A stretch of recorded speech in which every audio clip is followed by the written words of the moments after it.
He was born into a family very low on the economic scale, super low.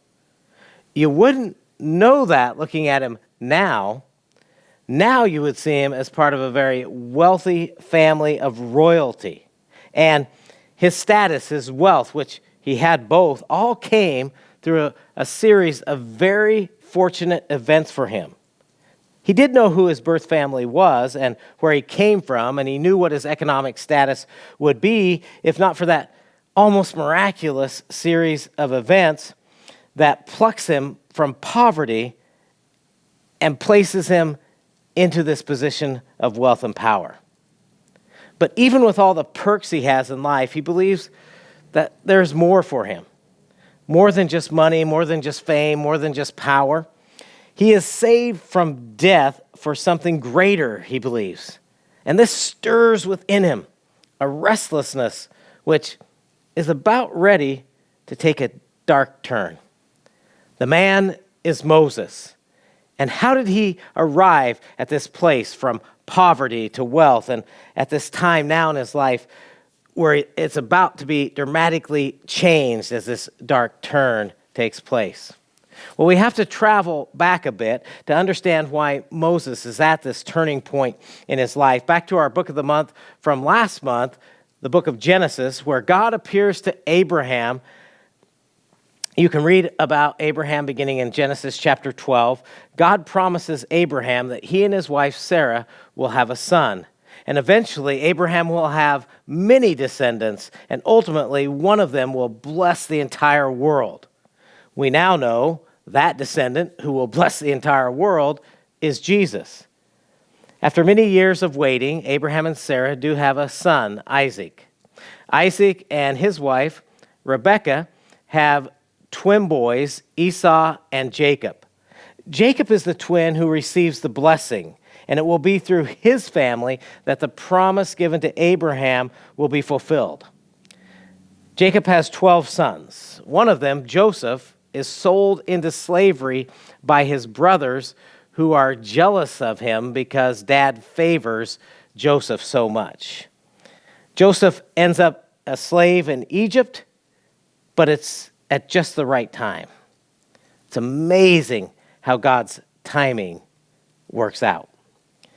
When the Hyksos, now that's not how it looks like when you spell it, but that's how you pronounce it, kind of fun to say. When the Hyksos dynasty begins to rule over Egypt is when Joseph arrives there. Now this is very fortunate for Joseph. You might even say it's a God thing, because the Hyksos people, they're a nomadic people from Canaan, where Joseph had been living before he's sold as a slave in Egypt. And they invade Egypt, and they become rulers over it. And this is why Joseph is ultimately, God takes him from slavery to this point, and it's why Joseph is ultimately able to become second in command over all of Egypt, which would have been very unlikely to happen if native Egyptians had been ruling at the time. This position Joseph has allows him not only to save the nation of Egypt from starvation. There's a severe famine taking place there and all throughout the land surrounding it. It also allows him to save his family, who could have easily died of starvation in the land of Canaan. Exodus chapter 1, verses 1 through 8. These are the names of the sons of Israel. That is Jacob. The guy who had 12 sons, Jacob, God eventually changes his name to Israel. These are the names of the sons of Israel who moved to Egypt with their father, each with his family: Reuben, Simeon, Levi, Judah, Issachar, Zebulun, Benjamin, Dan, Naphtali, Gad, and Asher. In all, Jacob had 70 descendants in Egypt, including Joseph, who was already there. In time, Joseph and all of his brothers died, ending that entire generation. But their descendants, the Israelites, had many children and grandchildren. In fact, they multiplied so greatly that they became extremely powerful and filled the land. Eventually, a new king came to power in Egypt who knew nothing about Joseph or what he had done. This new king was the Egyptians' coming back into power after defeating the Hyksos invaders who had been ruling. Exodus chapter 1, verses 9 through 10. He, this new king, this new Pharaoh, said to his people, "Look, the Israelite people are more numerous and powerful than we are. Let us deal shrewdly with them, otherwise they will multiply further. And if war breaks out, they may join our enemies, fight against us, and leave the country." Do you remember where Joseph and his brothers had been living before they came to Egypt? Do you remember where the Hyksos people came from who invaded Egypt? They both came from Canaan. Now the Israelites, Jacob's descendants, were not Canaanites, but they both came from the same area, so the Pharaoh doesn't want to risk these two forces joining together to take over Egypt again. His solution? Exodus chapter 1, verse 11. So the Egyptians made the Israelites their slaves. They appointed brutal slave drivers over them, hoping to wear them down with crushing labor, hoping to keep them so busy they don't have time for baby making. It doesn't work. Exodus chapter 1, verse 12. The more the Egyptians oppressed them, the more the Israelites multiplied and spread, and the more alarmed the Egyptians became. The Pharaoh is so alarmed that he calls the Hebrew. Now, Hebrew is just another word for Israelite. It's used of the descendants of Jacob/Israel. The Pharaoh calls for the Hebrew midwives. Midwives help mothers have babies. Shivra and Pua, and tells them, kill all the Hebrew baby boys. Now, why did he think they would do that? Kill babies, just because he said, kill all the baby boys. He is worshiped as a god. He considers himself to be a god. He would never dream that someone would not just automatically obey his command. Exodus chapter 1, verse 17. But the midwives feared God, capital G, God, and did not do as the king of Egypt had commanded them, but let the boys live. These are two of the bravest women you'll find in all of history. Your ancestors in the faith. They defy a god. Pharaoh finds the boys, they're still living, so he calls the midwives before him. He still can't even consider that they're simply just disobeying his command. They truly are, as Jesus commands us to be, wise as serpents and harmless as doves. Exodus chapter 1, verses 19 through 20. The midwife said to Pharaoh, the Hebrew women are not like the Egyptian women, for they are vigorous and give birth before a midwife can get to them. So God was good to the midwives, and the people multiplied and became very numerous. Since the midwives feared God, he gave them families. So what's Pharaoh going to do about his Hebrew problem?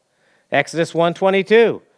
Then Pharaoh gave this order to all his people, throw every newborn Hebrew boy into the Nile River, but you may let the girls live. He gives them permission to commit murder. A government official gives permission to commit murder. The Bible doesn't tell us how many Hebrew boys died in this way. I'm sure most parents tried to protect them as best they could, but I know some wouldn't be able to save them. Moses, born into this situation, is literally marked for death. His mom comes up with a desperate plan. Exodus chapter 2, verses 3 through 10. But when she, this is Moses' mother, could no longer hide him, she got a papyrus basket for him and coated it with asphalt and pitch. She placed the child in it and set it among the reeds by the bank of the Nile. Now think about the risk she's taking here. She's taking her baby boy and she's placing him in the Nile River, the very place that Pharaoh says to throw Hebrew baby boys so they'll drown to death. Then his sister stood at a distance in order to see what would happen to him. Pharaoh's daughter went down to bathe at the Nile while her servant girls walked along the riverbank. Seeing the basket among the reeds, she sent her slave girl to get it. When she opened it, she saw the child, a little boy, crying. She felt sorry for him and said, "This is one of the Hebrew boys." Then his sister said to Pharaoh's daughter, "Should I go and call a woman from the Hebrews to nurse the boy for you?" "Go," Pharaoh's daughter told her. So the girl went and called the boy's mother. Then Pharaoh's daughter said to her, "Take this child and nurse him for me, and I will pay your wages." So the woman took the boy and nursed him. When the child grew older, she brought him to Pharaoh's daughter, and he became her son. She named him Moses because she said, "I drew him out of the water." Think of all the miracles taking place here. Pharaoh's daughter, her dad said, "Kill all the Hebrew baby boys." Pharaoh's daughter disobeys her dad because she falls in love with this little Hebrew baby boy that she finds. She doesn't kill him. Instead, she saves his life and makes him her son. Now, that must have been really hard for Moses' mother. Her son's alive. She did get to nurse him until he was weaned. But once that happened, she had to take him and give him to another woman to raise as her son. Moses is raised as royalty with all the perks that entails. The best food, the best clothing, the best education. Many believe Moses was destined to become Pharaoh. Puts a lot more meaning behind these words we find in Hebrews chapter 11, verses 24 through 26. It was by faith that Moses, when he grew up, refused to be called the son of Pharaoh's daughter. He chose to share the oppression of God's people instead of enjoying the fleeting pleasures of sin. He thought it was better to suffer for the sake of Christ than to own the treasures of Egypt, for he was looking ahead to his great reward. Moses' life takes this dark turn I just talked about earlier. When he goes to see his people, the Hebrew people, they live in a certain part of Egypt, and while he's there, he witnesses an Egyptian beating a Hebrew man. Moses' anger builds and then it just boils over. And he looks around to see if anybody's watching. He doesn't see anybody, and he kills the Egyptian, burying him in the sand. The man he saves must have talked about this a lot, because the next day, Moses is again visiting his people. I think Moses knows deep down inside that God does want him to lead these people. But Moses has gone about it in the wrong way, and he's going to have to learn some humility. Moses sees two Hebrew men fighting, and he goes over to them, and he talks to the one who started the fight, and he says, "Why are you beating your fellow Hebrew?" The man turns to Moses, snarling, and says, "Who made you a judge and a prince over us? Are you going to kill me like you killed the Egyptian yesterday?" Moses is shocked. He realizes Pharaoh's going to hear about this. He's going to want to kill me, and that's exactly what happened. Pharaoh hears about it, orders for Moses to be killed, but Moses has fled the country. He makes it safely to another country. The man who believed he was destined for great things is now living in a foreign country and working as a shepherd. All this happening to Moses ties directly in to our question, where is God? And we'll return to Moses next week. But today, I wanted to bring us right where we're at. Moses has fled Egypt, but the rest of his family, the rest of his people, have not. They continue to suffer. Exodus chapter 2, verse 23, "And the children of Israel sighed because of the bondage." They feel helpless, so they're sighing. Because they feel powerless because of the bondage.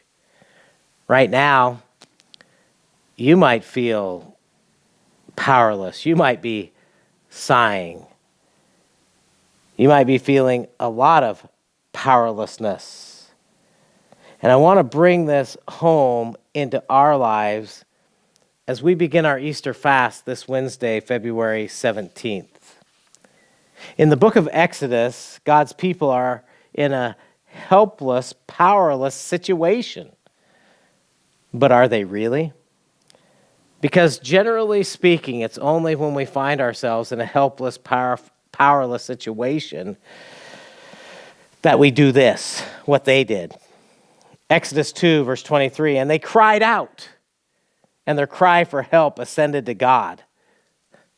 The primary focus of our Easter fast, which is you choosing to abstain from something you enjoy or from a bad habit you would like to change. I gave you some ideas toward the end of last week's service. Watch that again if you need some help with that. The primary focus of our Easter fast is to focus our attention on Jesus' suffering and death for us, and then when our fast ends, to feel the joy of his resurrection in our own lives. The secondary focus of our fast this year is to cry out to God and pray for his will to be done on earth as it is in heaven by praying the Lord's Prayer each day of our fast. That prayer will be posted online so that our God, Exodus 2, verses 23 and 24, Kevin's paraphrase, hears our cries for help and remembers his covenant with us, his relationship with us, because our world needs Jesus' light, Jesus' love, Jesus' truth. We need it. So I hope you've been praying about what you're going to fast from and join your Holley Church family in this crying out to our God, Jesus. Let's pray together. Jesus, guide each one of us as we determine what to fast from. Strengthen us during this fast, and may we come to understand and know you better. Fill us with your presence. Hear our sighs. We may feel powerless, but you are powerful. Deliver us from evil, and may your will be done on earth as it is in heaven. Amen.